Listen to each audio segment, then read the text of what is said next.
Alicia Walker, if a parent struggles with favoritism, but maybe don't realize it, how can they grow in self awareness to it and guard themselves from displaying it to their children?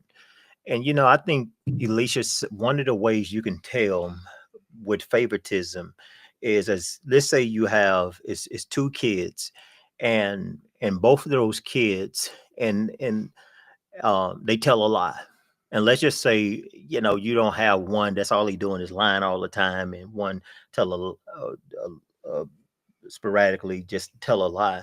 And I can see different consequences, so on and so forth. But let's just say you have two kids though, and they both tell a lie, and then the parent come on the scene, and they deal with one kid a lot more harshly than the other kid.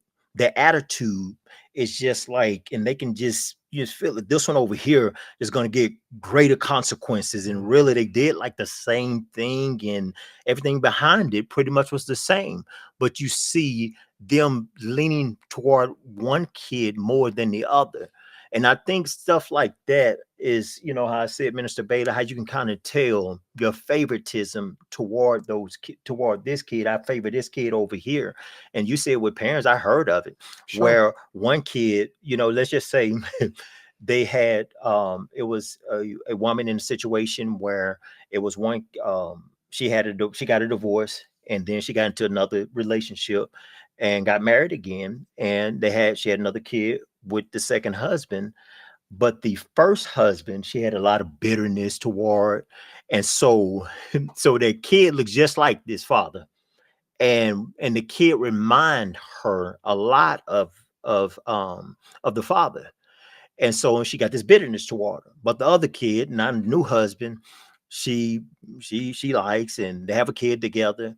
But you notice her just showing a lot more attention to this kid over here, because the other kid is resembles so much of that old stuff. Let me make a point to that, Des. You're speaking on the physical characteristic of the child looking like the father, maybe one Uh-huh. case, but Mhm. but let me share something that might be advantageous to some people.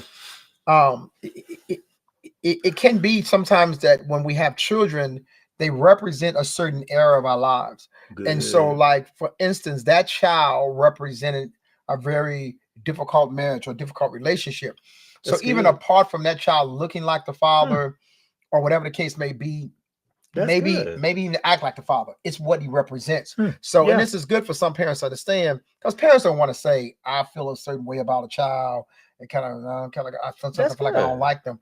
But it's not that you don't like them, you don't like what they represent, what they remind you of. So Hmm. if you had a child, say you're a single parent, and you had a child, and you had that child when you were 18, and you remember that you had to drop out of school because you had a child when you were 18, but when you were pregnant when you were 17, so you have drop out of school, and you don't have you don't have your high school diploma, you never went back, and you had to go to start working. And when you went to work in this job, you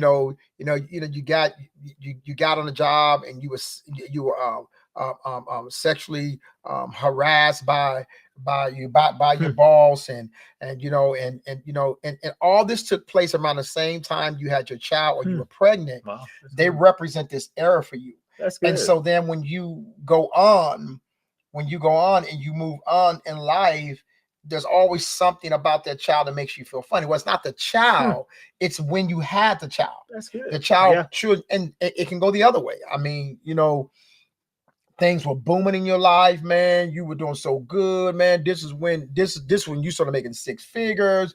You bought your Hmm. first house, and that was around the same time you were pregnant. When you look back at that child, you like that child a lot, Wow. Wow. That's because good. that child now represents a pleasant moment in your life. So That's sometimes good. parents don't understand why they feel a little different about the children. It's not necessarily, I'm not saying it couldn't be, but it's not necessarily the child. What it is, it's the era, the time, that time frame of your life that child represents. Like for That's good. instance, I can use that as an example. I had a dog who I had to put to sleep, called Grace, and she represented for Hmm. me the first. It was very emotional, because when I thought about it, I was like, oh man, when I first started Hmm. ministry, when I Huh. first started pastoring, man. She was right there with me, man. She used to be, I used to have her up at the church back in the room and blah, blah, blah. And so when she passed away, then it's as if those memories, like she was not, she was not there to remind me of that moment. Yeah, You see what I'm yeah, saying? yeah, And yeah. so it's the That's same way. good. It's the same way with children. And it could be with animals, it could be with things, it can be with a car. Sometimes people get rid of that car, ain't getting rid of nothing, because that car was, Yeah. that car reminds you of a Represent. time it Amen. got you through, whatever the case may be. Yeah, that's So just, good. keep these That's things in good. mind, when you're dealing with your children, so that you don't really think you have an issue with your children. You have an issue with that period of your life. Amen. And so that should bring some of you some relief. And prayerfully, when some people see this YouTube, they'll hear me. It's not necessarily, no one's gonna go, I hate my child. Sometimes my child, man, I don't know. I just feel like I don't like them. It's not likely that it's not likely. I mean, anything's possible, but it's not likely you don't like your child. Yeah. You don't like the time Yeah. frame that they Yes, represented. sir. And most of the time it's pretty obvious. And sometimes you may have to dig a little bit. It may not be what was happening with you outwardly. Your life might look good outwardly. You had a good job, but inwardly it was a very difficult time for you. You don't know why, but you were just very Amen. sad during that time of your life. And or sometimes it's I lost a parent, or I lost someone who I love very much, and my child was born around that same time, or I was pregnant around the same time. Yeah. Now that child reminds me constantly of the loss of my of the one that I love. That could go either way. Yeah. That Yeah. could go to a positive, or it could go to a negative. Positive, like, yeah, man, remind me of my dad, man, and I get happy. Or it could go to, remind me how sad I was when my dad passed away. It can go either way. So Yeah. anyway, so Yeah. That's hopefully good. that's helpful. I do want to read a real quick scripture, and then we'll give it back up to Minister Diz. That's Romans good. 2:11 says this. Romans 2:11. For God shows no partiality, no arbitrary favoritism with him. One person is not more important than Wow. the other. This is what we should carry Yeah. when we are dealing with our children. Romans 2:11. We should carry this when we're dealing with our children. That's good. Realizing that not one is more important than the other. It doesn't mean that we don't engage them differently, okay? Because Hmm. the way I approach a revolving door is different than the way I approach a single door. So what do you call those little things that you go in? Is that what it's called? They just keep moving around. So it's like what? Yeah, it's a revolving door. The thing that when I approach that, I approach with some hesitation, right? I stop to make sure that I'm getting in the right place. But when I'm going through just a single That's door, good. it's different. That's So good. still entering into the building, but yet entering with more caution. With the revolving door, a little more certainty. With the single door, the way I get on the elevator is different than the way I say take the stairs. You get what I'm saying? I'm approaching differently, still getting to the same place. Amen. And I just wanted to, and thank you, Mr. Bailey. That's good because it just those different markers in our life and certain things and certain places, situations, how they remind us of certain things. And I know Alicia was, and how can she grow? We grow in self-awareness to it and guard ourselves themselves by displaying it to their children. I want to read a scripture also. 2 Corinthians 13:5. Alicia says this: examine. I'm gonna read from the Amplified Classic. 2 Corinthians 13:5. It says, examine and test and evaluate your own selves to see whether you are holding to your faith and showing the proper fruits of it. And so I think this is really good. And this is how you know you have the proper fruits of it.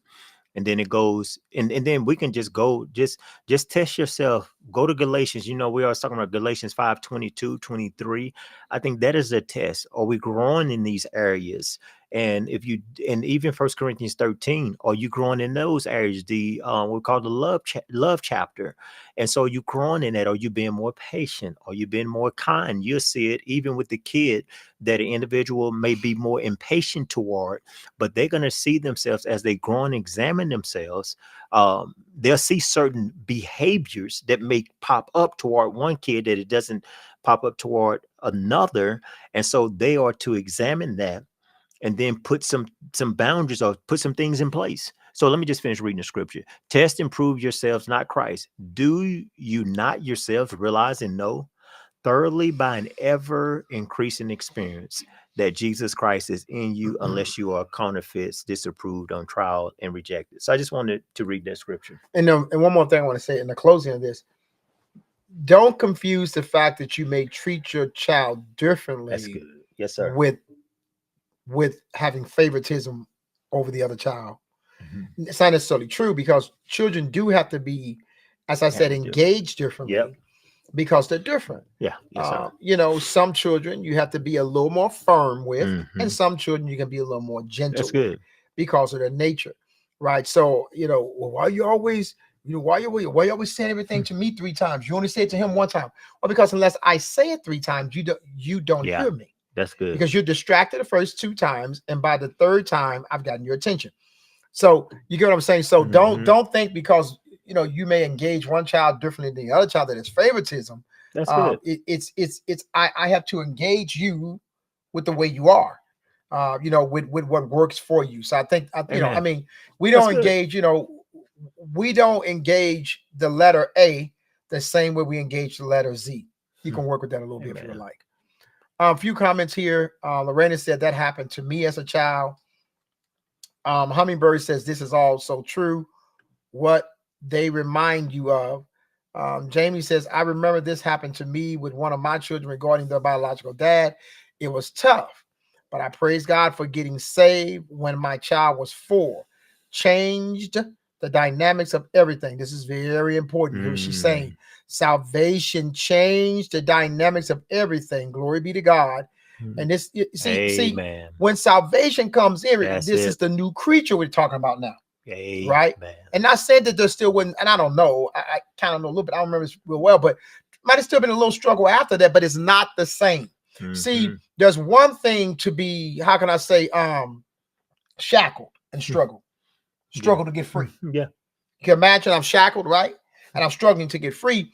It's another thing to be free and struggle. And so it's one thing to say I'm struggling because I'm anchored to get free. That's like I'm not saved. But it's another thing to be saved and say I'm struggling because I'm dragging this thing with me, right? Or we on the move, but I'm dragging these chains with me as I go, rather than the chains holding me. So Amen. struggles with God, you're always on the move. Adriana Washington says, hey Adriana. Amen. I remember a distinction between my first baby and my second. Same dad, different circumstances surrounding those pregnancies and deliveries. I'm telling you, people of God, and thank you guys for your confirmation, your testimonies. I'm telling you, this is really good information that you might share with someone, because people are not going to go around telling you, you know, I did kind of like have this anger towards my, you know, towards my oldest child, or, you know, whatever. You know, they're not going to go around telling you that, you know, and you know, and so you know, it's good to share some of this wisdom with them.